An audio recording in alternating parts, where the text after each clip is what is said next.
When you're a new PE platform looking to kick off your M&A motion, how do you set up yourself for success? That's what this first Tactical M&A episode is all about, how to get acquisition ready. And joining me again is my co-host, 𝗧𝗜𝗠𝗘𝗦𝗧𝗔𝗠𝗣𝗦, two-time C-suite executive building industry-dominating platform companies in the trade. 𝗧𝗜𝗠𝗘, how are you doing today? Really good. That's a really good intro. Maybe a little bigger than I expected, but really good. Thank you. Well, look, over the years, I come to learn a lot from you about private equity and having a front seat view of how you've built, previously a platform company in commercial kitchen. And now seeing you building roofing has definitely been a masterclass in private equity for me personally. So I'm keen to dive into today's episode and even extract more insights from you. But to just quickly recap, in our last episode, we talked about how private equity's exponential growth in the trades and how it has drawn more interest in our sector across multiple even verticals. But as you know, depending on what research you're looking at, there's typically high failure rate in mergers and acquisition.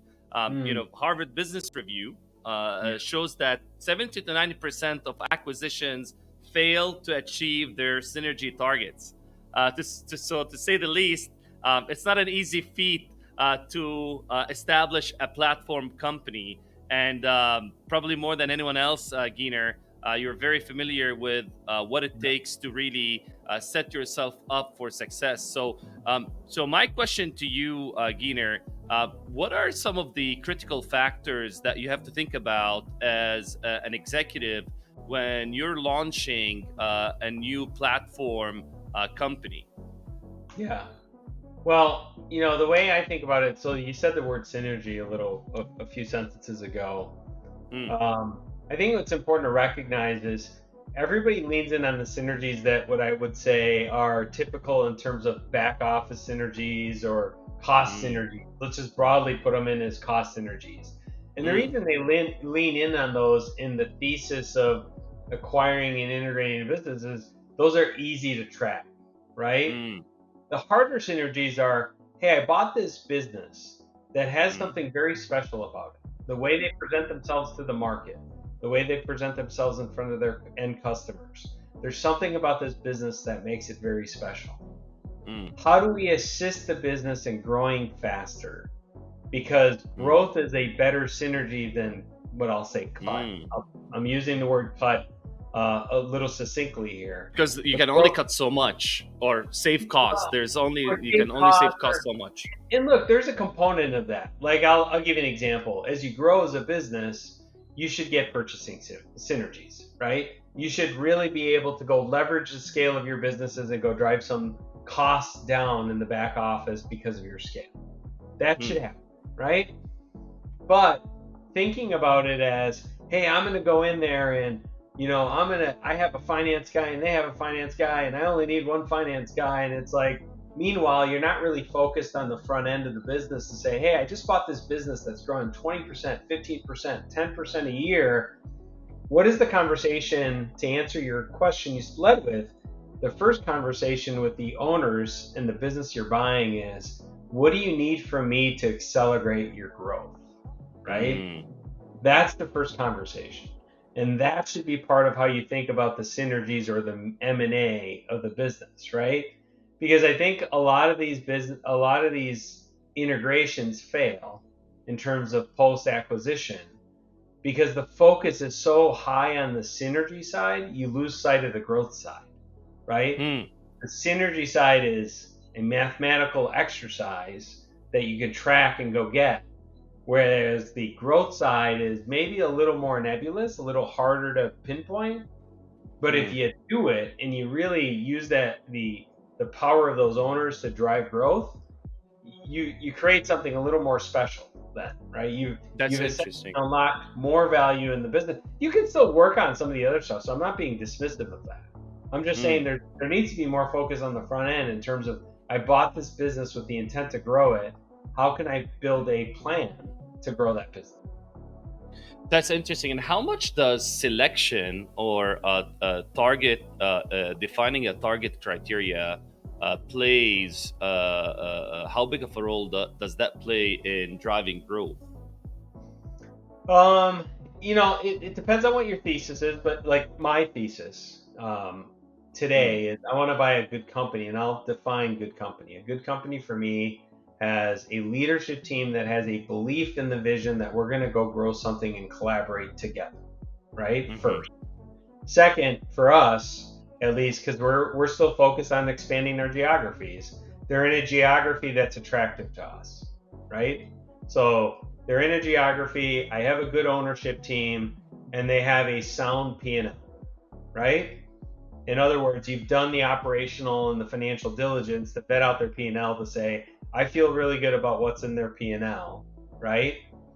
So then you take those three things and you say, okay, what's the plan? Sit down with the owners and say, what does that first 0 to 90 look like, right? You've given them the vision already. Typically, you're selling them on the vision of the combined organization as part of the acquisition. So they're buying into that already. But what we're not doing is having what I'll call the tougher conversation to say, on day 1, here's what changes. On day 30, here's what changes. And what do you need from me to make that more successful?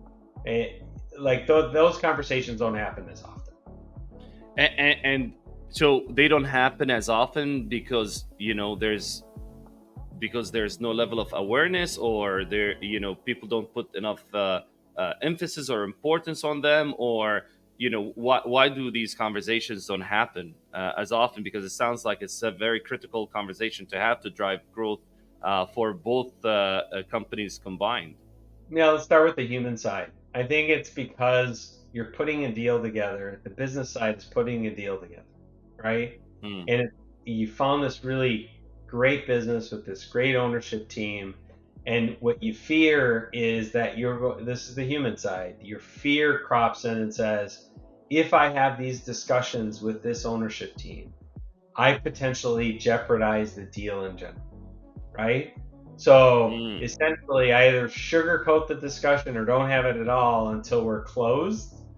What I'd say is that's a miss, right? It's a missed opportunity because, to be quite frank, I want partners and owners that believe in the vision and believe in what needs to be done to get to the vision, right?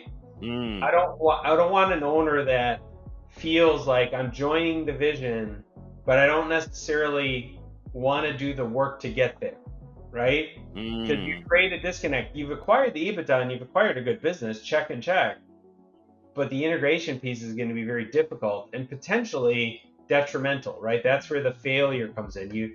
Usually the synergies don't materialize because you go do synergies and you pay for the synergies with people walking out the door because they were unaware of the changes you were going to make, right?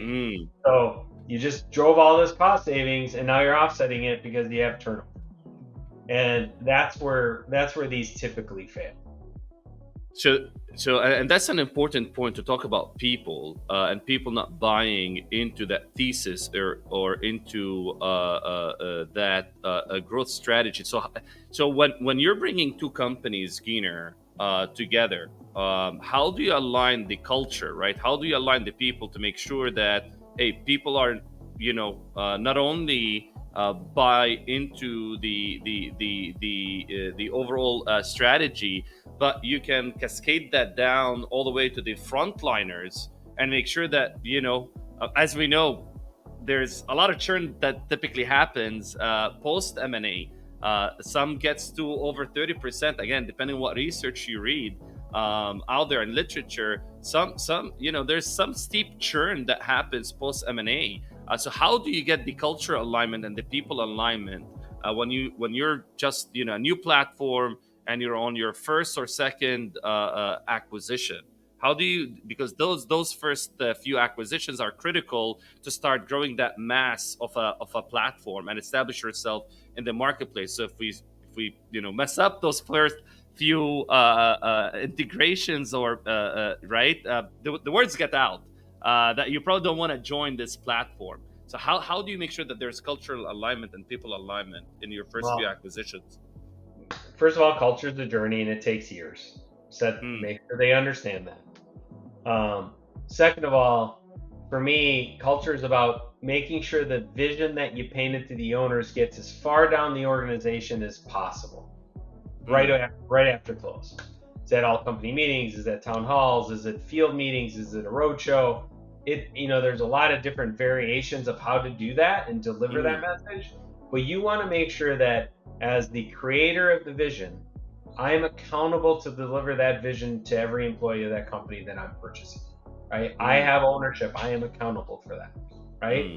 And once I deliver that vision, it is not a pencil whip exercise of check the box. I delivered it. Everything is good. Yeah. It's hey, I'm going to deliver the vision, and then I'm going to deliver it again in 60 or 70 days, and then I'm going to deliver it again 6 months from Hmm. now. And you're going to keep reiterating that to help them understand the vision and where you're going. At all And levels. then, in parallel, as you start to make these changes, adjustments, improvements, right? Hmm. You need to tie it back to your vision so they understand it, right? Don't Hmm. assume they're going to make the leap and the connection that, hey, these changes that we're making are all about the vision that we talked about. They may write their own narrative if you don't make that connection for them. Hmm. So it's really important to make that connection. Absolutely. And if you were to go back to your first acquisition at either of the platform companies that you've grown, what were some of the key lessons learned for you from when it comes to that people integration, especially with the few acquisitions that you've made? First thing, make sure the business, if the owner says that the business can run without the owner, you better spend the time to make sure that that's true, Mm. right? Mm. Some owners are looking to exit, so they're selling you their business, and they're telling you that their management team or support staff can run the business without them, and that they've been kind of an absentee owner for a period of time, et cetera, et cetera. Mm. Spend the time to vet that out. You have to make sure that those team members are equipped. One of the acquisitions we did early on in one of the other businesses, the owner, made those statements to us, and we were naive. We didn't know that Mm. even though the owner wasn't working that hard, the little work he Mm. was doing was very valuable. The air Mm. traffic controller, right? I come Mm. in, I design the plan, I give it to the team, and they execute the plan. Only takes a Mm. couple hours a day, but it's very important. So It's critical. Yeah. when you unplug that, there was nobody, right? So Mm. first, that ownership piece has to be real. The second is understand that the P&L that you're buying is going to stay the P&L on day 0 and day 1. Mm.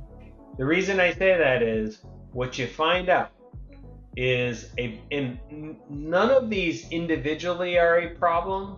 It's Right. the totality of all of them that becomes a problem. Right. I give Joe a $500 cash bonus at Christmas, and I pay for Jenny's car, and Mm. all these nuances that didn't show up in diligence start to haunt you, right? Mm. Or I haven't given raises to my staff in 2 years, right? Mm. All those individually, one of those isn't going to be meaningful. But if Right. you have enough of them, now all of a sudden you run into that first 30 days, you're correcting all these problems, and you're on day Mm. 45, you're doing a check-in on that first 30 days of your P&L, and you just lost a lot of your EBITDA, right? Wow. So it's Exactly. really important that you do that operational diligence and get into some of those, like, hey, what's not on the paper here? Do you have some things that you're doing with your employees that we should know about? Have you been giving them raises? Like, ask those questions to understand, because otherwise you're left Absolutely. holding the bag. Absolutely. And diligence is a topic on its own that will dedicate an entire episode to just dive into, whether it's operational diligence or the HR diligence or the technology diligence or all different things that you have to accomplish to ensure that what you actually buying and integrating ends up panning out. So moving to more the process side of things, Giner, when you think about process, when you think about standardization, when you think about integrating, how we dispatch or how we do customer service, or how we do billing or AR or any of your key processes, critical processes, how do you think about that process piece, especially again, for your first few acquisitions? What do you need to have ready at the platform level to prepare for that process integration? Well, you should have a working thesis of make sure your integration definition is defined Mm, before you make that first acquisition. And then subsequently review that definition with some regularity, because it's going to evolve as you acquire more businesses and you get larger. This idea of what integration means to your business will change, right? So mm, make sure you have a really well-defined integration. Otherwise, the team you send in is going to have a very different view, and they're all going to say, well, AP is important, benefits are important, systems are important. And everybody's going to be mm, in their own silo, and then you overwhelm this company, right, that you just purchased, and you remember vision over here that you just presented, and your team isn't representing the vision because they're all working in their own individual work streams, because you haven't done a good job of articulating what does integration mean for you today, right? mm, Integration for me today means benefits integration. I'm just making it up. Benefits integration, APAR integration, full stop. That's what mm, integration. Now those two teams go in, and we tell the owners as part of the vision, the first mm, 30 days, we're going to be doing APAR integration and benefits integration, right? And you tell the team, here's why. It builds towards the vision we've talked about, right? Cash generation activities so we can reinvest in the business. That's why APAR are important, and cash management. Benefits are important because we want to make sure that we can offer something that's very competitive to you versus going to work somewhere else, right? mm. So, like tying all those together in a message and having a very clear integration, a definition for your team to execute on, super important. So that's key. And how do you make, so have you ever adapted your own integration or your own the process at the platform level based on what you found in an acquisition, like maybe a best practice, or like a different way that this acquisition or this new company joining the platform does it? How flexible is your integration playbook, for processes like AR, AP, dispatch, all of these things? Do you typically change that as you're doing the integration, or it's set in stone and this is how we do it, and follow the playbook? So in American football, right, there's a playbook, right? When the Mm, coach is on the field, usually we can see they're wearing their headphones and they're right. calling plays to the players. Quarterback typically has a microphone in his helmet, so the play's being called in. But then there's something called an audible, right? Mm, And an audible is the quarterback just read the defense and it doesn't match the play that was called in the playbook. So I need to mm, make a modification, right? The same thing what I referred to earlier about have a clear definition of integration, but know that it's going to evolve over time is exactly what this means, which is mm, you're going to go in there and you're going to say, this is my definition. And then you're going to find out that your AR process takes 90 days to integrate because you found something out about the business that's unique. Well, now the implication of that potentially changes your definition, because now mm, when you go to do the next one, you're going to ask the question of, explain to me how you do this, and if it matches what you did with the first one, now you got to follow mm, that process, right? Of mm, of doing it the same way. mm, Now on the best practice side, especially when it comes to customer interaction and customer service, mm, it's really important to capture best practices, right? mm. And figure out a way to cross-pollinate across the organization where you see a best practice that works well with customers, right? That I think is really, really important, is the front end of this, because that's where you get power, right? Our value proposition is to fix something, but then, hey, this owner has a very unique connection with the customer when they fix something. They make Mm. a follow-up call within 24 hours to every single customer to make sure that the repair is still working and everything's okay, right? And then you go to your other companies and say, hey, the implication of that is their customer retention rate is better than ours. So we want to Mm. start to implement something like that here, right? Just really being constructive with yourself about what do those best practices make sense. And look, it is a little bit of a trial and error. You want to bring them in and pilot them and make sure they work and they can scale, right? Because you're building a scale business. So a best practice has to be able to scale to $100 million and $1 billion, right? It can't just be a best practice that works for a local company really well that you can't scale, right? Absolutely. So because you're that just won't work. And who's typically, taking lead on all of these things? Is it you? Is it someone on your team? Do you have an integration team? Are you relying on advisors and consultants? Like, who's doing all of this work and bringing that level of insight? Yeah, look, leadership has to create the vision and the execution of the vision, the help kind of draw out the plan.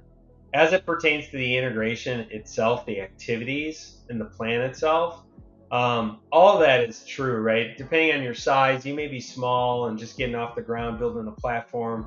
So you're going to lean heavily on external resources for project management and execution.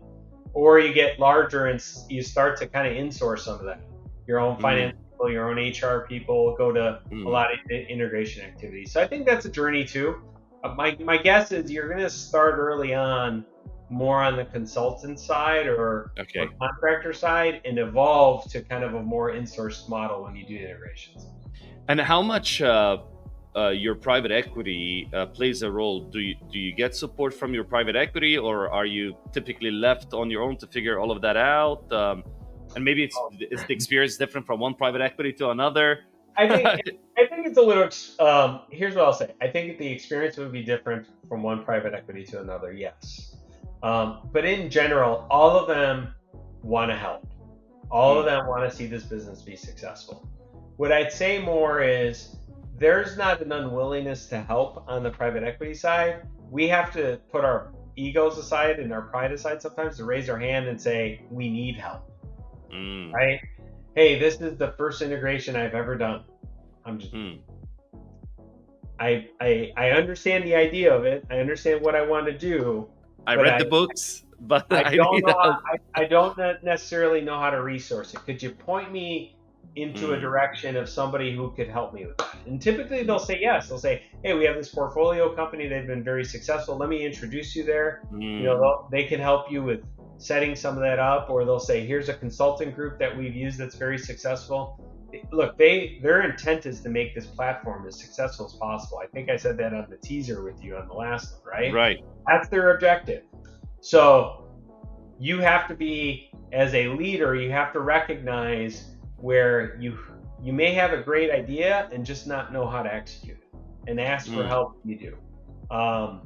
But yeah, and look, some of them are sophisticated enough where they just know, right? You sit down with them and you show them a playbook, and they say, hey, you're missing the cash collections part of that, and here's what you should do differently. It's interesting, but what's most important is that you recognize when you've hit your ceiling in terms Mm. of what your experience is and what you can execute on, and where you need help and to ask for it. Right. Right. And how does the conversation around technology fits in, and where does it start? Like, in your first few acquisitions, are you thinking about technology integration and data integration, or is that's left like once you get to a mass, because maybe you don't have even the tech stack, that robust or scalable, or scalable? Like, how do you think about the technology integration, and how to get ready for onboarding your first few acquisitions? Um, so I think what you said is right. If you're building a platform, odds are the technology stack is going to be some combination of um, antiquated and or not scalable, Mm. right? So you have to solve for that, whatever that means to your business, right? You don't have an ERP, you don't have a CRM, you don't have a payroll system. like those are like foundational building blocks that you have to solve for, because you can't run a scaled business when you're not all on the same ERP.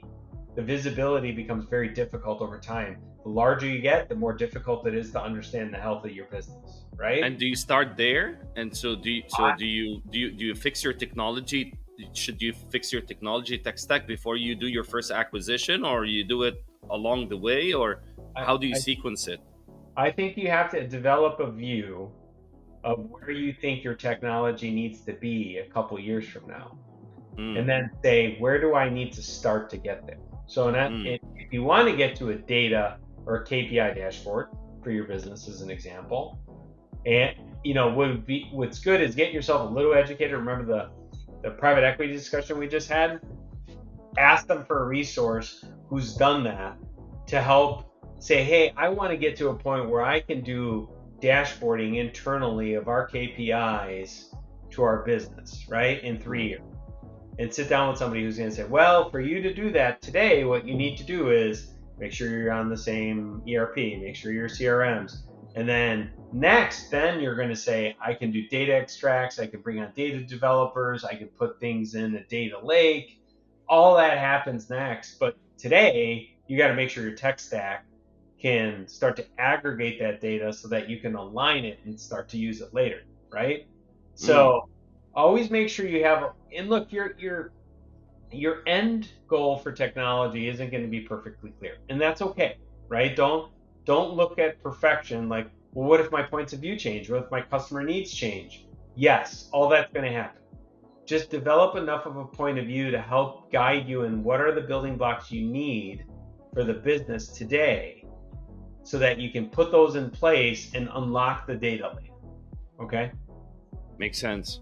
And do you typically give yourself, like, when you've been brought on a new platform, or you've been part of a platform, and you're looking to do your first acquisition, like, what's that lead time? Are you giving yourself 3, 6, 12 months to get ready, or are you immediately starting to think about M&A the minute you get acquired? Like, how much lead time do you give yourself to really get ready to do your first acquisition? Oh, it's gonna happen within months of you closing. You got no time. No, you don't have any time. Yeah, this is where, you know what? It's okay to ask for help, and it's okay to reach out to people who've done it. I mean, when we first carved out of my last company, we were part of Ecolab, right? And we carved out. I didn't know anything about a carve out or standing up in a key business or any of that. Like, it was all exciting to me. But we had a great partner. We had a private equity who was very supportive, who pointed us to the resources. But we were also very open as a management team to what our limitations were, what we understood in terms of our limitations. But the good news is you learn, right? So you get these resources, you learn, and then the next time you do it, you know how to do it yourself, right? I love it. And you get really good at it. So just that's kind of a little bit of a long-winded answer, to be quite frank, but that's how it works. Yeah, you need to get up and running fast. You have no time to really sit down and think it through, and getting help and getting those advisors, leaning on those consultants for your first few acquisitions is probably going to be critical. My last question for you today, Ginner, and this has been phenomenal. If you were to do it again for your first few acquisitions, would you do it or what would you do differently? Now, with all the experience that you have today, would you do anything differently? The one thing I would do differently, and linking this back to the technology discussion we just had, is I would do the first maybe 2 or 3 acquisitions. And unless you have a really good ERP/CRM already in the platform, I would take a little bit of not a pause on acquiring, just a pause to understand, right? And build some more holistic requirements of what do you need as a system to scale a business like this? Because you're going to learn a lot in those first 2 in terms of other companies and how they operate versus how you operate. And then you're going to say, I have a little bit of an aha moment Now I can build a better requirements list of how to go bring on a CRM/ERP that's going to be scalable for this business for the future acquisitions I do as well, right? And helps me build the flexibility and the functionality that's going to be most successful. If you just go in it to say the platform is right and their process is right, so I'm going to build a system that way and kind of drive it down through the rest of your acquisitions, you're going to struggle with integration. You just are. Yeah, man.